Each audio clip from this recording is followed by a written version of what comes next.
തോൽവിയിൽ തളർന്ന ഒരു മുന്നണിയെ വിജയത്തിന്റെ തീരത്തെത്തിക്കാൻ കഴിഞ്ഞ പോരാട്ടം. 2021 21 സീറ്റുകളിൽ ഒതുങ്ങിയ UDFനെ 102 എന്ന മാന്ത്രിക സംഖ്യയിലേക്ക് കൈപിടിച്ചുയർത്തിയ നായകൻ.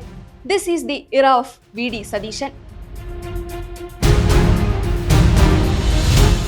100 സീറ്റെന്ന് പറഞ്ഞെടുത്ത് നിന്ന് 102 എന്ന വിസ്മയം തീർത്ത സതീശൻ. 12 മന്ത്രിമാർ തോൽക്കുമെന്ന് പറഞ്ഞെടുത്ത് 13 മന്ത്രിമാർ തോറ്റു. വിജയത്തിന്റെ ക്രെഡിറ്റ് ടീം UDFനാണെന്ന് VD സതീശൻ ആവർത്തിക്കുമ്പോഴും മുന്നണിയെ വിജയവഴിയിൽ എത്തിക്കുന്നതിൽ സതീശന്റെ നിലപാടുകളുടെ പങ്ക് ചെറുതല്ല.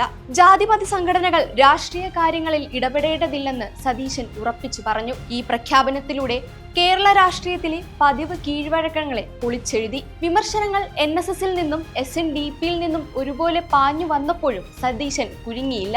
100 സീറ്റിലധികം നേടുക എന്ന കൃത്യമായ പ്ലാനിംഗ് എളുപ്പമായിരുന്നില്ല. വയനാട് മിഷൻ 63 എന്ന പ്ലാൻ പറഞ്ഞപ്പോൾ പാർട്ടിക്കുള്ളിൽ പോലും വിശ്വാസക്കുറവ്. എന്നാൽ ആ പ്ലാൻ ശരിയാവുമെന്ന് തെളിയിച്ചു.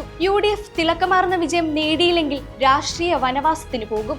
തുടക്കത്തിൽ പാർട്ടിക്കുള്ളിൽ പോലും നെറ്റിച്ചുളിച്ചവരേറെ. അരാഷ്ട്രീയ പ്രഖ്യാപനമെന്നും പരിഹാസം. വെറുമൊരു വൈകാരിക പ്രഖ്യാപനമായി മാറാതെ അവിശ്വസനീയമായ വിജയം നേടി. അണികൾ സ്നേഹപൂർവ്വം വിശേഷിപ്പിക്കുന്ന നിലപാടുകളുടെ രാജകുമാരനായി UDFന്റെ ഗ്രാഫ് ഉയർത്തിയ VD ഇനി കേരളം നയിക്കും.